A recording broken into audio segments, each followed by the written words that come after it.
Again, the areas in black are the total area covered, which we obtained from the mission, and the areas in red are the pieces which we missed due to the deletion of the plane change and the day early return.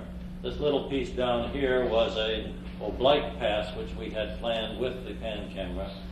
Would have taken place on Rev 72 in order to get photographs of Descending, which is an area of particular interest to the geologists. So you can see that we did lose some data. On the other hand, we did pick up some data that we would not have gotten, and I think overall the effectiveness of the coverage was about 90% of what we had hoped for pre-mission. I really want to express the thanks of the photo team to the flight planners here and also to Ken for his operation of the cameras during the mission. I know that it was very confusing to be continually changing the flight plan, and Ken probably wondered what the hell we were doing with all these on-offs and so on. But really, I think we did a very effective job of recovering almost all of the data that we had planned for the mission. May I have the next slide, please? This is a diagram showing what the Apollo 15 coverage was like. This is the planned coverage for the 16 mission, and in the dotted line is the planned coverage for the 17 mission. The only reason I show this is to indicate that the areas where we did lose data, unfortunately, are in the areas that were not covered by 15 and will not be covered by 17, so that the losses, although small, were real. May I have the next slide? Ken, during the film recovery EVA, you reported that the stellar camera glare shield was hung up on the handrail. I'm not 100% clear as to exactly what that situation was. This is the stellar camera glare shield, and this is a little cover that comes down and covers that when the mapping camera is retracted. Maybe you've discussed this with the other people here at the center, but for my own information, I would like to know whether this is the cover that was hung up or this is the cover.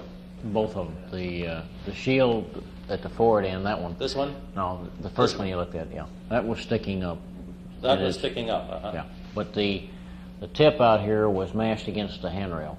Mashed against the handrail out along here. Yeah, the rail isn't in this picture. The rail is not it's not installed. It would have been along here. That's right, and this lip was up against it and bent back out of the way. I see. Well, it was not in a full extend position. It looked like it was a partial extension. Could you tell whether this was bent, whether this rail was bent, this extend rail? No, but I think we have a photo that probably tell you that. I don't remember. The end of the shield was bent. Now, whether that here. rail, no. Here. Yeah, in the next section of the accordion, that one. Was bent. Yeah. Now, whether that rail itself was bent, I didn't notice. The implication, of course, is that if this had happened early in the mission and this shield were bent down, we might get excessive light into the stellar camera, and our background density would be low, or would be higher than we expected. We might not see as many stars. The other indication of malfunction that we had, of course, was in the exposure control on the pan camera, and that would indicate that the pictures away from the terminator may be overexposed. That situation is also being looked at, and again, we're going to talk about it this afternoon before we actually process the film. May I have the next slide? This is the information which I have with regard to the laser altimeter operation. The first row across here is what the nominal mission would have been, and the second row is the actual results from the Apollo 16. We had planned a total of 20 hours and a few minutes of operating time. We got 14 hours and a half, so that we are down about 25% in the total operating time. This is the total revolutions in longitude that we had planned, 10.3, and we got 7.5, so again we're down about 25% in that regard. total number of firings, 3283 and 2106, is the actual number that was recorded.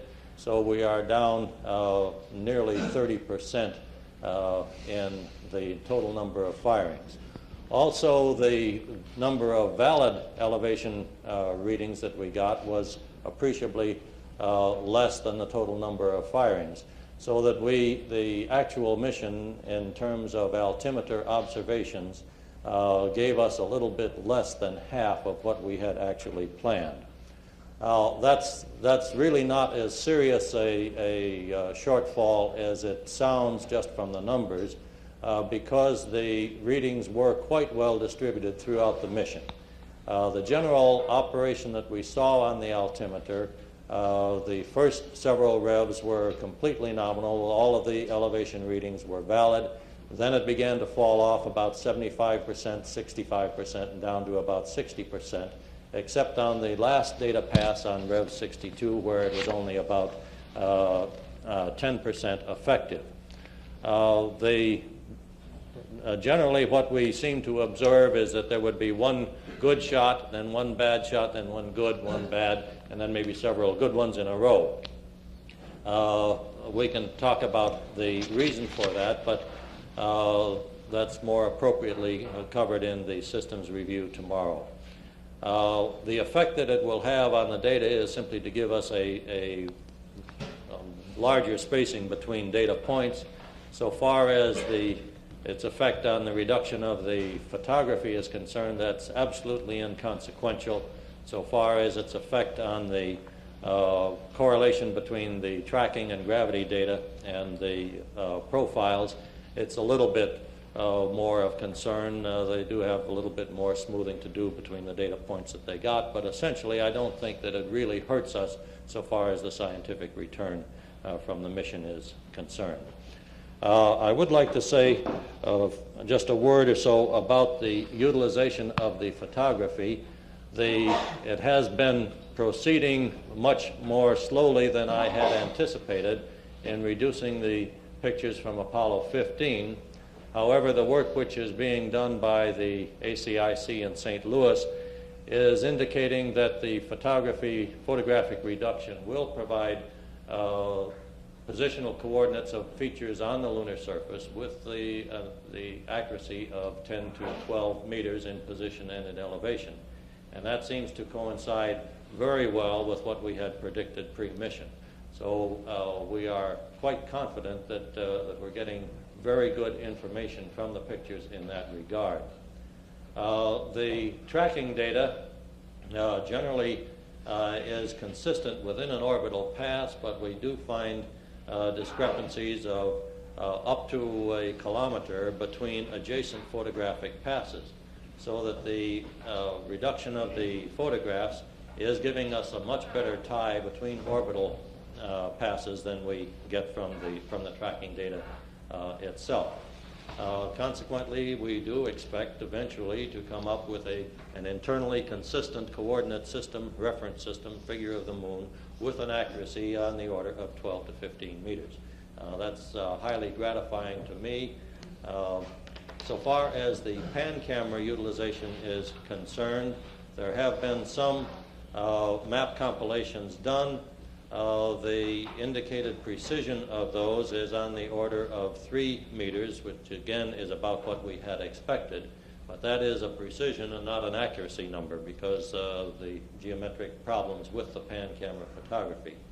However, so far as the resolution of the pan camera is concerned, that has held up to just about what we had expected, from 1.5 to 3 meters at the sub-vehicle point and decreasing off to about 5 to 6 meters at the limits of the film.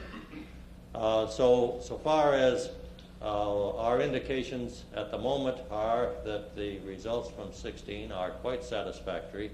We do have these problems that we have to resolve in the processing of the film, and once that is done, we will be able to say exactly what we did obtain. But again, I want to express the photo team's thanks to you, particularly Ken, for the time and attention that you gave to the camera operation and the results that we have obtained. Thanks, Fred. Any questions before? Do you have a plot of the altimetry? You know, last time someone had drawn up a rough hand sketch of the altimetry. You know, did anyone do that the this time? profiles? Yes, sir. No, I don't, Ken. I think maybe Sjogren has one of those, and I don't. Is he Okay. here, Bill? Yeah, Bill. Yeah. Do you have a plot? Yeah, I thought you had one. Okay. He'll show that. Okay, and these particles that you found in the mapping camera, is that handfuls or a couple of shavings or? I don't know how extensive they were. They were enough to concern the people in the processing lab. All I know, that's about all that I know about it. We're supposed to have a review of that this afternoon. It could have very serious implications, obviously. One thing that I seem to recall from during the mission is that we had apparently more film left for post-TEI photography than we had anticipated. And what that could mean, of course, is that the camera was not passing film when we thought it was, and things were being chewed up pretty badly inside. So we're going to have to look that over very carefully before we go ahead with the processing of the film. We expect the camera contractor to look at the shavings and tell us where he thinks they came from, and that may give us a better clue as to what they actually are. Do you have a processing schedule yet? I guess it's all in advance to figure out what to do next. Everything is in a hold until this afternoon, after our meeting this afternoon. Assuming you determine to go ahead and develop it, what will it take you, 3 or 4 days to process? Yeah. I think the anticipated schedule was to have the original film processed within this week and all of the duplicate copies within 4 weeks out and distributed. Perhaps you stated it. What is the accuracy of the altimeter? The least count of the altimeter is 1 meter. The accuracy is dependent pretty much upon the slope in the area which is illuminated and a little bit on the albedo in the area which is illuminated. In general, I think it's fair to say that the reading that we get from the altimeter will be correct to within 3 to 5 meters. Have you figured out what to do with the pan camera for processing? Have you got a correction for the overexposure? I don't know what has been figured out. We had a group working on it last week, and they're going to give us a report right after this meeting, and we'll decide what to do. Yeah, I could comment. Federal Lab has made their recommendation of broadband processing, and they think that there will be some slight loss near the terminator if they do that. In other words, that they can handle the overexposure, but at some penalty where we have minimum light. And the question as to whether there's anything else you can say about that penalty, like cutting it up into pieces, which is not fun. The situation is really that near the terminator, the pictures are underexposed anyhow because we can't open the slit wide enough and so on. So the camera was wide open at the terminator, but it was open wider than it should have been when we were away from the terminator, so that the terminator pictures are a little bit underexposed, then they become properly exposed, and after that they will be overexposed. So what we would really like, of course, is a variable processing through each photo pass, but that's probably not a feasible thing to even contemplate. Thanks, Fred. Next subject will be the particles and fields of the subsatellite, and I think Jim McCoy is going to cover that. Is he here? Yeah. Oh, there he is.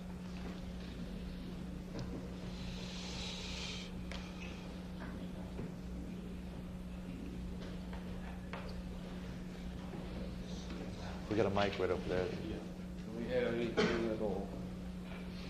Yeah, they'll project it up there in the back booth if you want to. Okay. Dick, where's Baldwin? Would you get this projected up there?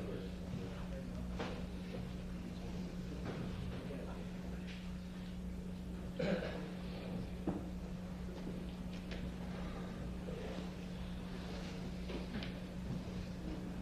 guess put the mic on.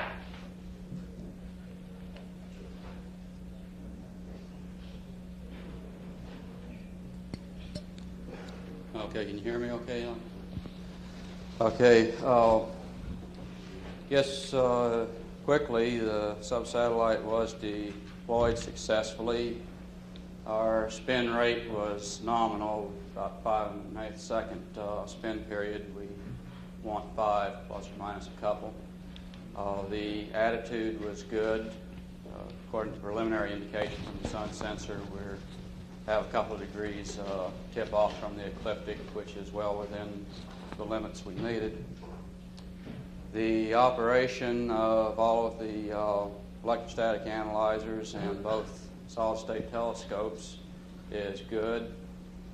We don't seem to have the noise problem that we had on Apollo 15 and a couple of the analyzers. And we've, of course, gotten rid of our accumulator counting error that was characteristic of 15.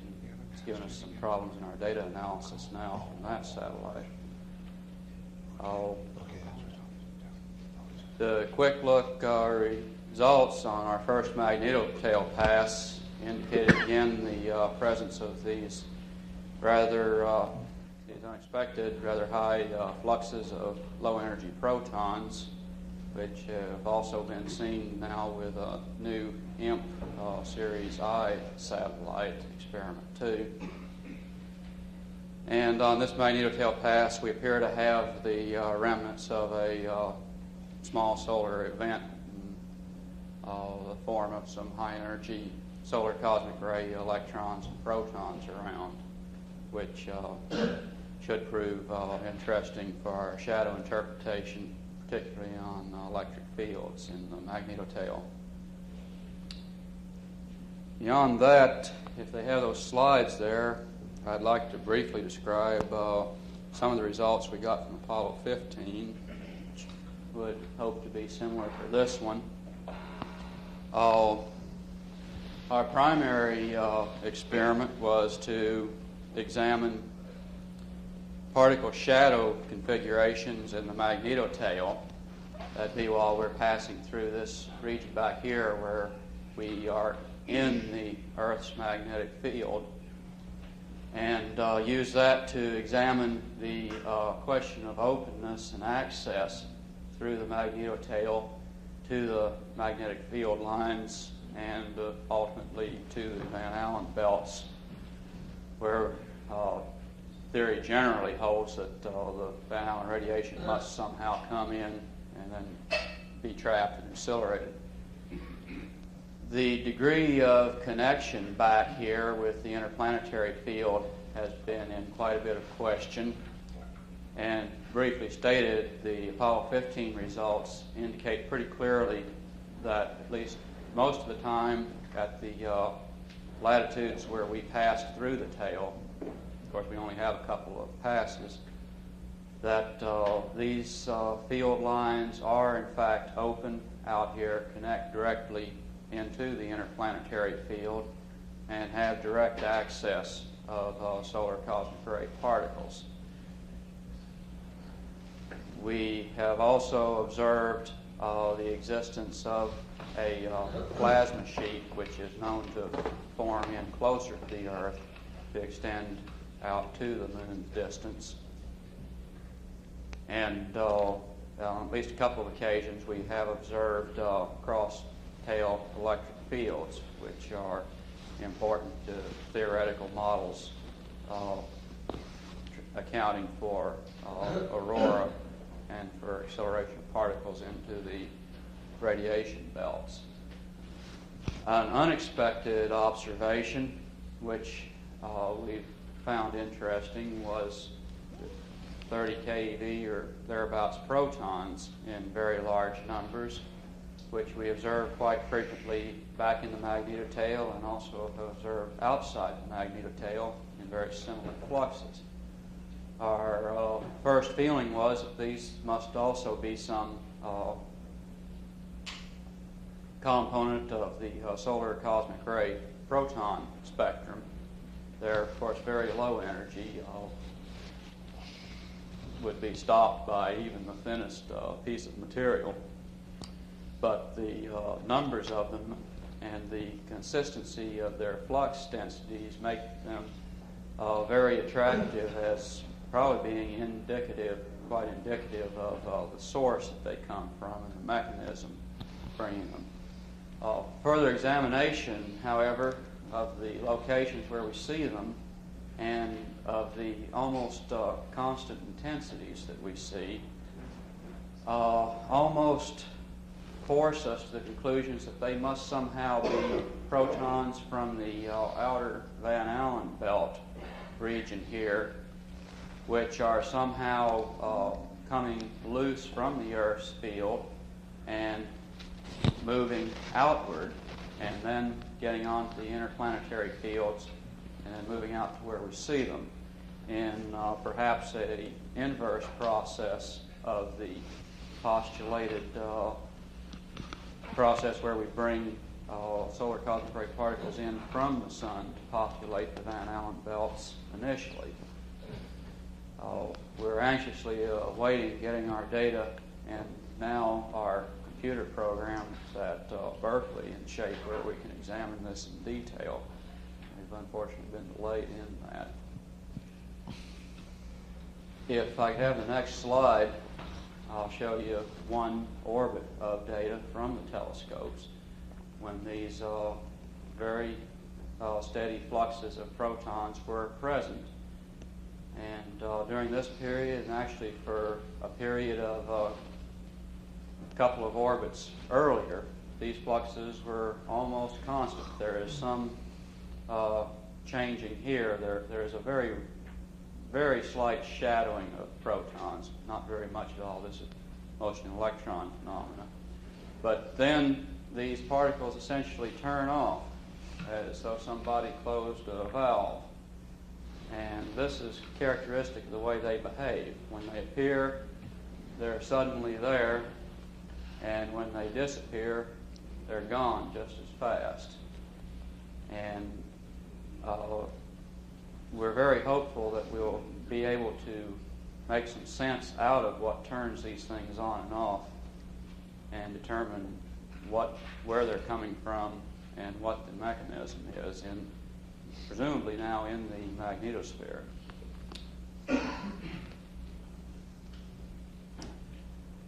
Okay, I think I'll just throw it open to any questions now. Okay.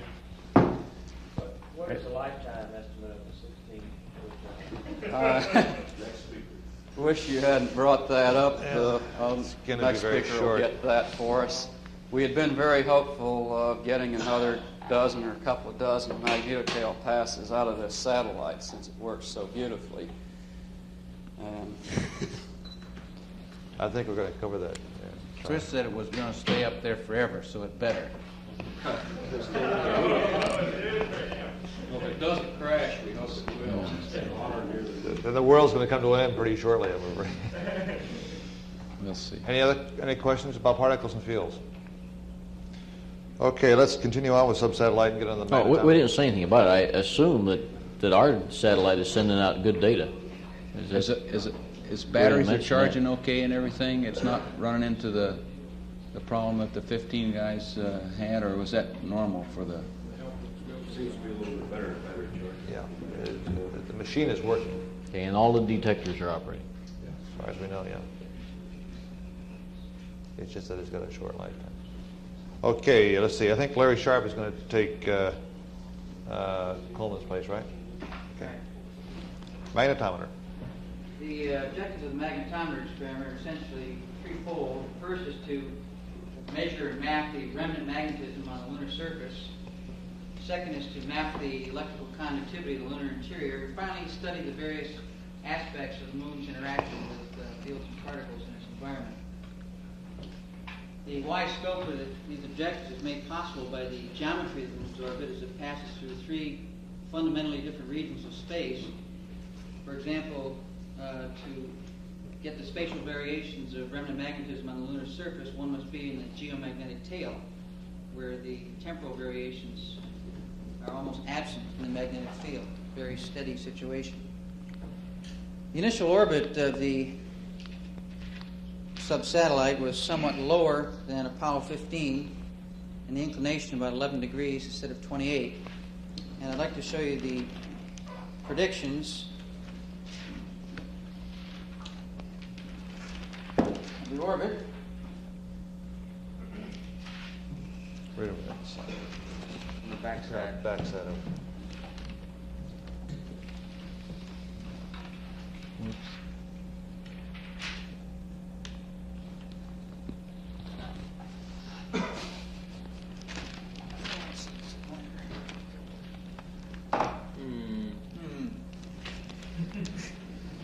Okay, we've plotted days past deployment versus the parallel altitude. Okay, we start out here in pretty good shape, about 97 kilometers, or 97 by 123, I guess. And the prediction was a very rapid drop down to 30-some. Back up in good shape. No real trouble until, here's the ground line, until about 200 days when the probability was 50-50 of a crash. Here are the error bars here. You could say the probability was maybe 1 chance in 10 of a crash here and maybe 1 chance in 5. We've updated this plot.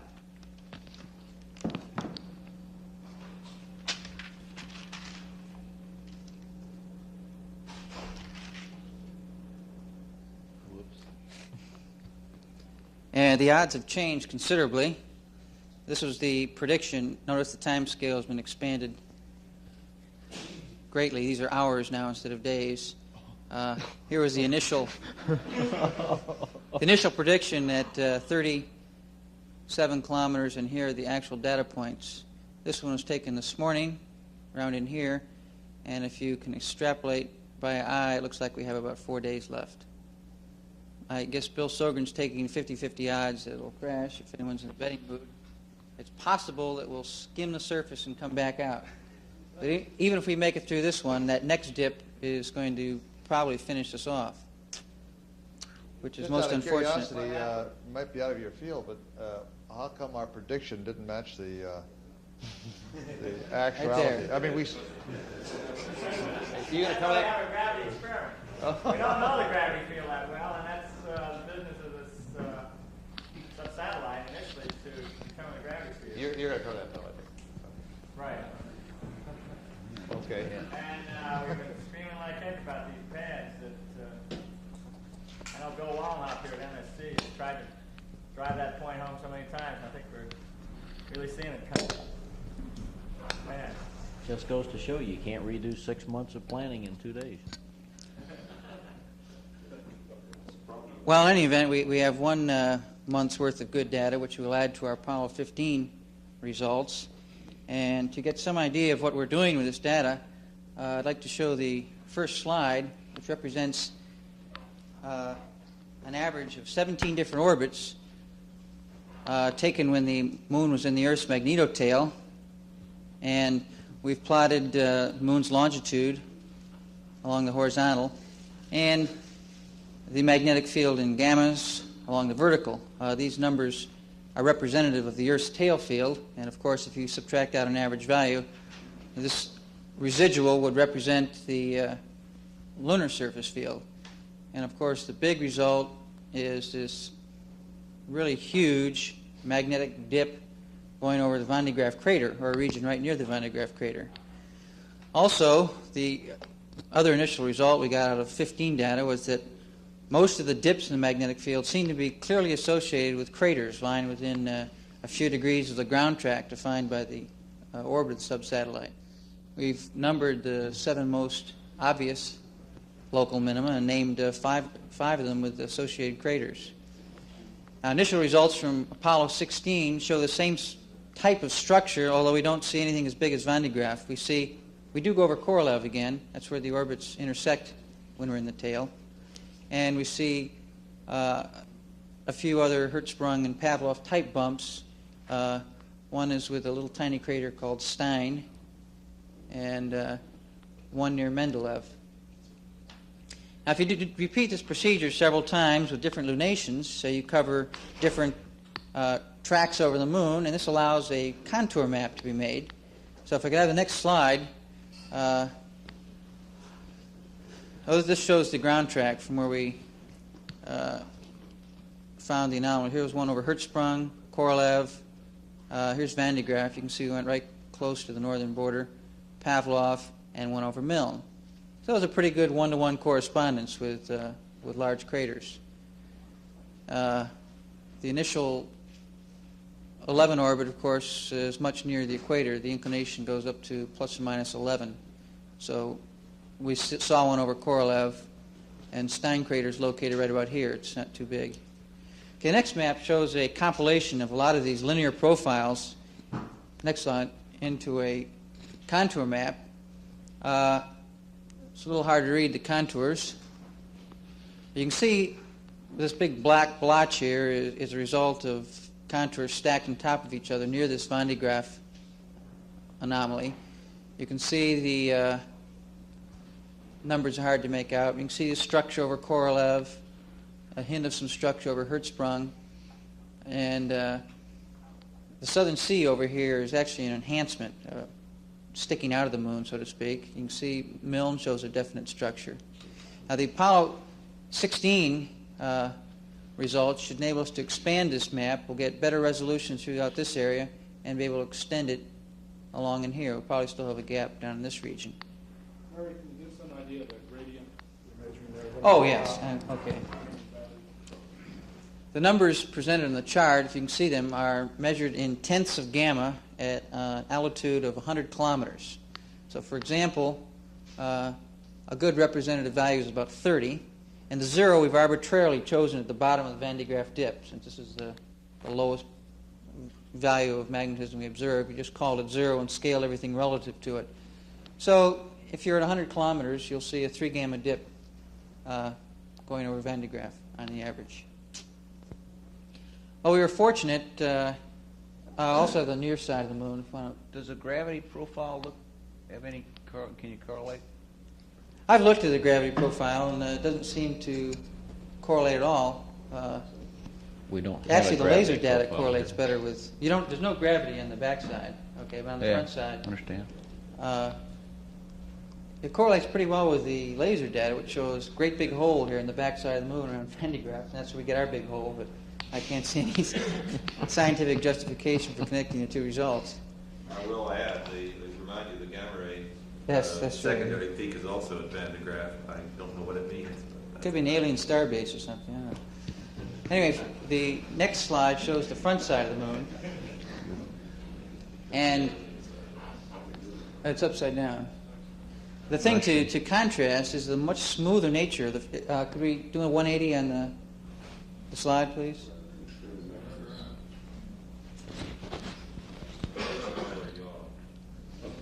Can you hear me? Could you turn the slide around, please? Oh, he's on a coffee break. Okay, here. Anyway, the front side of the moon is much, much smoother than the back side. The variations are, on an order of a factor of 10 smoother. We don't see very much structure at all. It's very hard to even draw contours.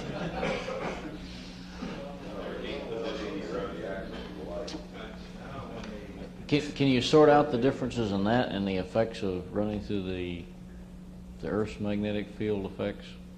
Since the front side is always close to the Earth, can you sort out? Are we really measuring magnetic variations on the backside caused by being on the backside, not due to our measuring environment? All right, the Earth's tail field is very, very constant when you're in the good section, when you're away from the neutral sheet, and that's where all this data is taken. Well, I guess we never got the front slide complete.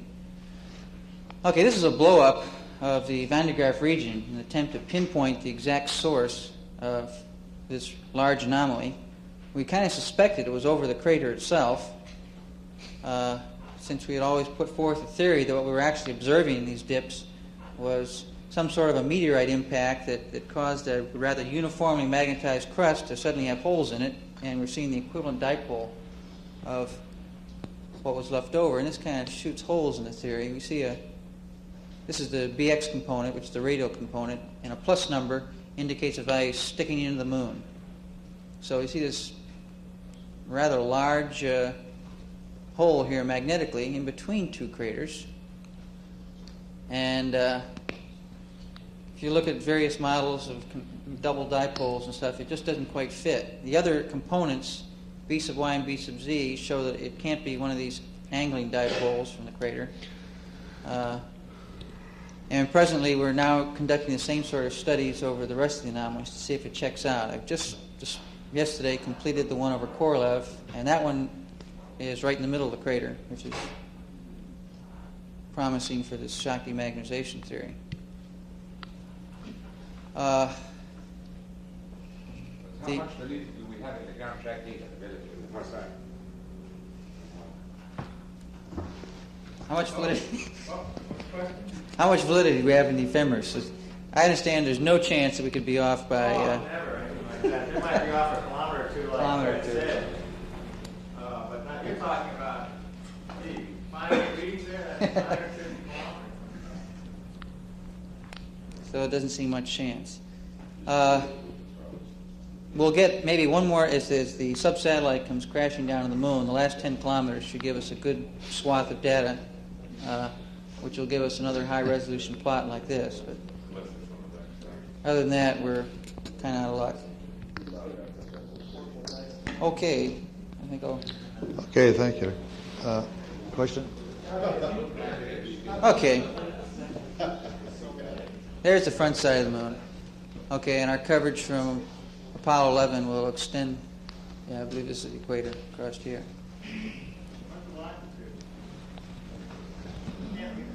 Oh, I'm sorry. Okay, this is 0 degrees. Okay, and we go from 0 to 90 east to 90 west. It's the terminator. This is the southern sea region, which is about the only distinctive feature on the front side per se, and even that's on the terminator.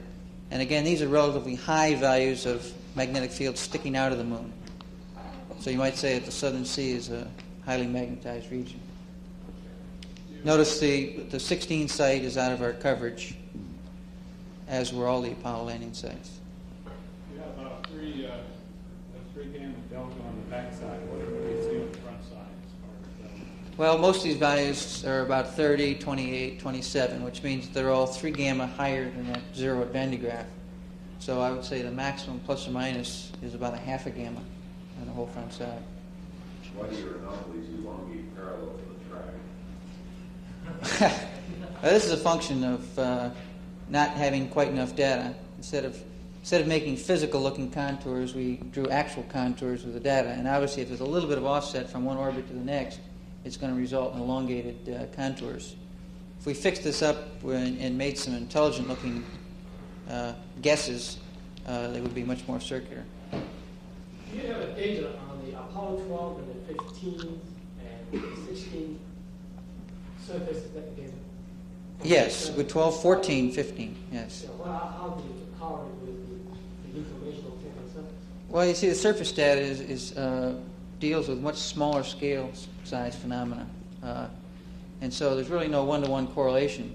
I suppose that the Apollo 12 site is supposed to was 30-some gamma, supposed to be large scale, several kilometers. Well, if we could be sure that over a region of 100 kilometers that the average field was 38 gamma, which no one would bet on, then we could make some interesting predictions about other places on the moon. But I suspect if you went down to Apollo 12 and went 100 meters away, you'd find a much different value of the magnetic field. We know it's the case. Look at Apollo 14. They went 1 kilometer and they went from 43 gamma to 103 gamma. So who's to say what's a representative value for the magnetic field in a given area? How about 15? Apollo 15, they saw a steady field of 6 plus or minus 4 gamma, which is essentially 0. But there again, behind the next boulder, probably could be 100 gamma, for all you know. And the results on 16, I thought, were tremendous. The tremendous gradients they got between one place and another. At 313 gamma field really surprised me as far as getting the value that large. Yes? Question Have you seen any distinctive features about the correlate which might make you think that it was, say, a hot spot that had been discernible near the surface and the less soil covering, which would change the surface temperature at that point, which would then change the magnetic field? No, I'm not a geologist type.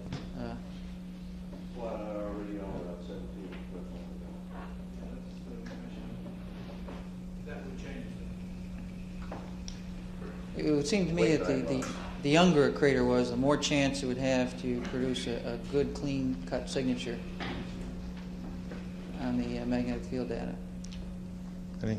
For example, Van de Graaff itself looked like a fairly young crater because there's very few secondary craters in the bottom of it, so it looks fairly young, whereas things like Hertzsprung seem to be fairly old. They're well blotched with secondary craters. What is the distance from the center of Van de Graaff to the center of the anomaly? It's 80 kilometers from the northern rim. So from the center of Van de Graaff, it's about 130, 140 kilometers. Any other questions? Okay, thank you, Larry. And, yeah, got a question? No. Last subject will be the transponder. Bill Sogren.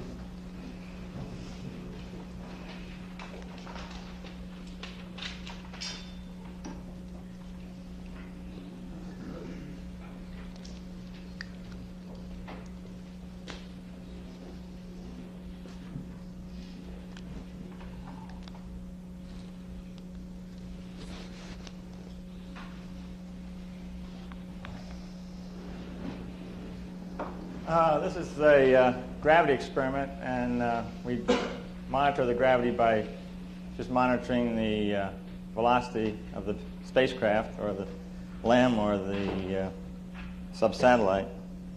Of course, on this particular mission, we lost our LEM data on impact because it started tumbling, and so that data was lost. We do, however, have the CSM in the low altitude orbit, which is very interesting data.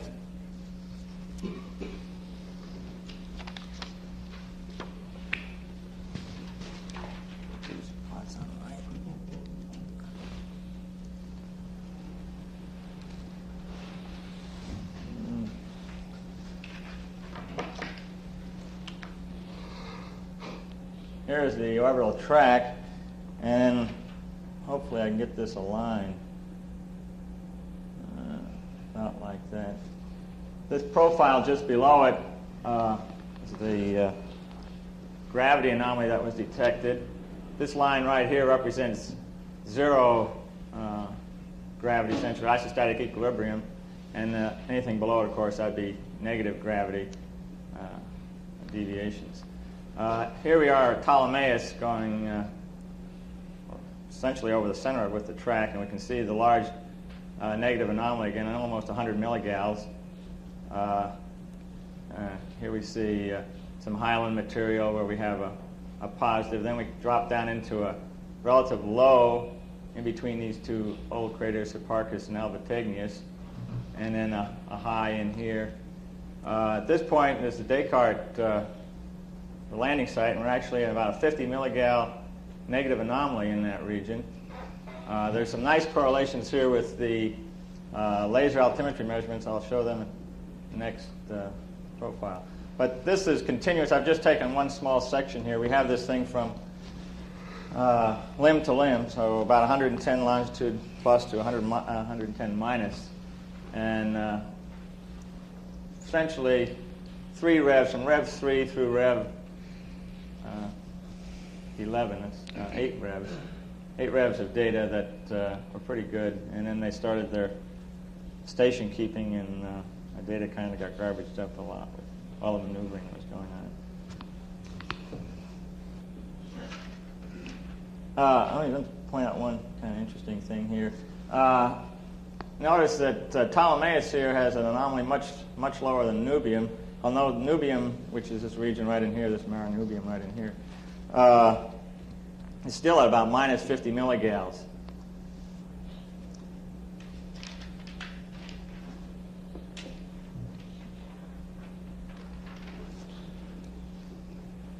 Here's an altimeter profile, and going right to the Nubium Ptolemais region again, we see that Nubium elevation here is by the way, the scale here is 2 kilometers per heavy line. So we've dropped down here almost 2 kilometers from the floor of Ptolemais to the floor of Nubium. Yet the gravity anomaly is just the opposite. That Ptolemais is some 50 milligauss lower than the Nubium region. And another interesting point is, Fred, on these ACIC maps, Nubium is shown 1 kilometer higher than Ptolemais. And here we are 2 kilometers lower, so we're talking about a 3 kilometer discrepancy in just that little area right there. So I think some of these guys were talking about the right thing when they said we really didn't know the altitudes too well.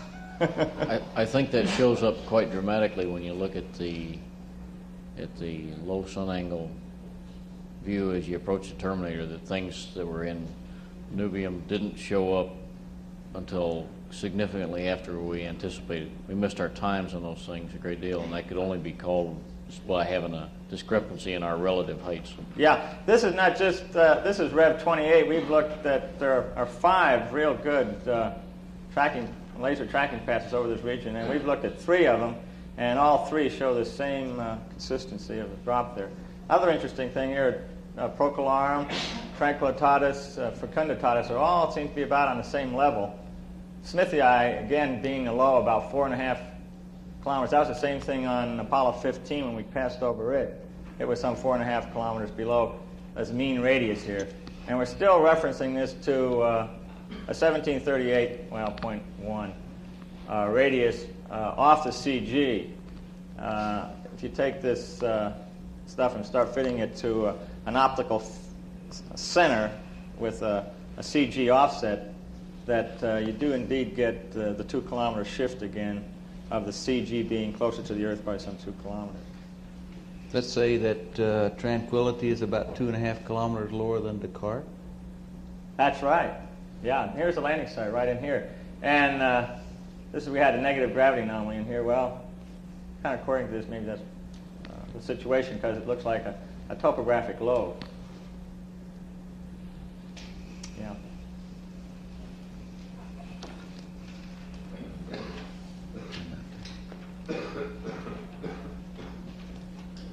This is the backside. We had some, these are the limbs where the data was missing. These are taken from those, this data is taken from that thrift printout that we get in real time, and there's some gaps in the data. These will be filled in once they get the station tapes delivered. But we can see the crater Hertzsprung here very evidently with the central peak or something in it. You don't have any data in that 120 degree region, huh? Not That's now. where it's missing. We should have it next week or so whenever they get the tapes here reduced. One of the things that, well, on Apollo 15 there was a definite, well, centered about 180.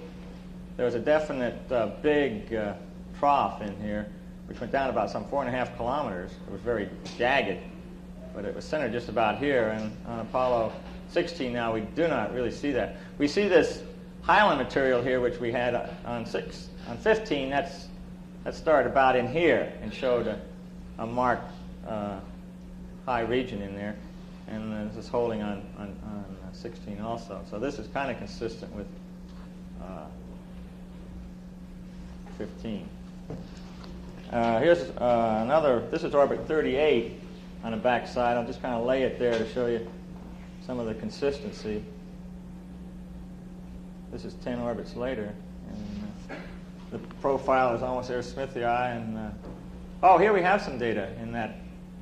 So there's your data. Okay.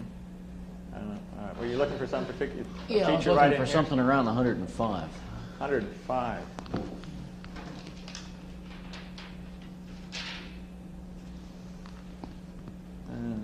Probably Not in here particular. somewhere. Nothing Okay. dramatic. I do have some data on the sub-satellite from Apollo 15, but I don't know if that's the time to really show it here. I think I've shown enough stuff on 16. Huh? Yeah, well, I like to stick to 16. Any Yeah. of the problems we have or any of the data that we got for the crew. Well, I'm very happy with all the data I've gotten on 16, and the sub-satellite on 16, like Larry mentioned just before me, it's pretty grim. Although there was an OD solution just run out about an hour ago, where the last state vector was used as the position for running out the lifetime program. in the lifetime program, if we believe that 15.8 model that we had used initially back there when we injected that thing, says that this thing should come back up. It still says it's not going to crash. But this will be a very interesting thing to watch in the next couple of days, I guess. right. That's all right, Bill. All the seismometers are up and ready. Well, it's 50. I asked Kovac about that, and I don't know whether he can speak for Latham or not, but I told him it's 50 pounds, and whether they can actually see an impact of 50 pounds. I think that's all it weighs. The central station. Let's see, it should hit about maybe some 20 or 30 degrees west longitude and 5 or 6 degrees north. Is that right, Dick? Something like that. About 5 or 6 north latitude and about 30 west. That's what it looks like, that linear extrapolation that we've got. That's... Well, thank you, Bill. Thank you, gentlemen, for attending. This concludes our scientific debrief. And I'd like to thank the crew for giving their time up to come on over to give us some information and also learn some things that would happen. Okay, let me say something for the crew. I want to commend Ken for the way that he operated the sim bay. I don't think you'll ever find a guy who's either more interested in it or more aware of what the operational problems were and who could do a better job. He really did an outstanding job, and I think he's well done. The other thing I'd like to say is, since I've been on this program, I've been continually impressed with the importance of what we're doing in our support of you guys. These experiments, they look way out right now, and they're difficult for the man in the street to relate to.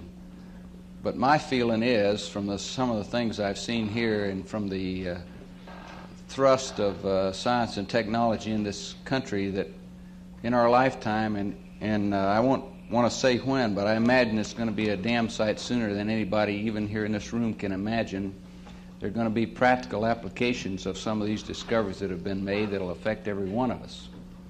And I think you're to be congratulated. The other thing is that I get out of all this that I think the United States ought to be spending 2 to 3 times the amount of money that we are spending on basic research and development and applied research and development. And I think that if you really look at the big picture of our energy requirements for clean energy in the future, in order to improve the life of human beings on this planet, we ought to do that and get on with it. Thank you.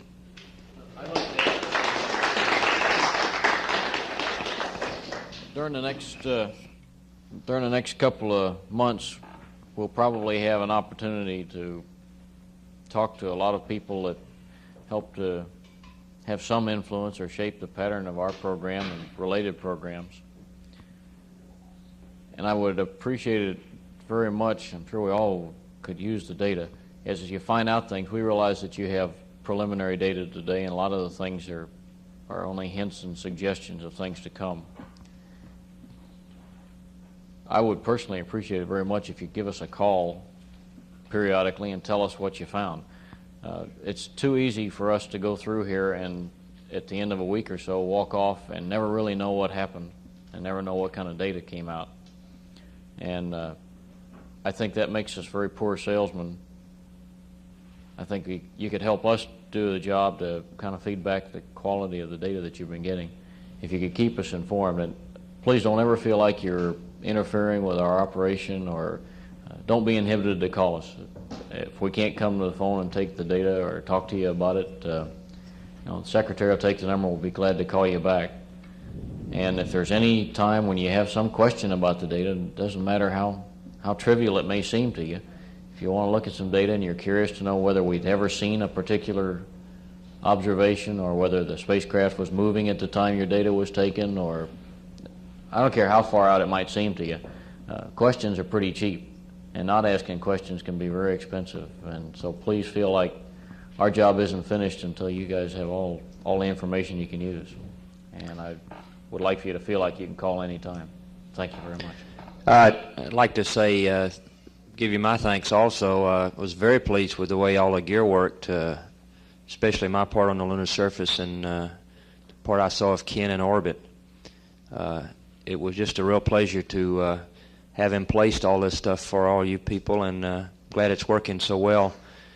And thanks for the opportunity of going. If you can gin up another one, I'll be glad to go along again. Thank you.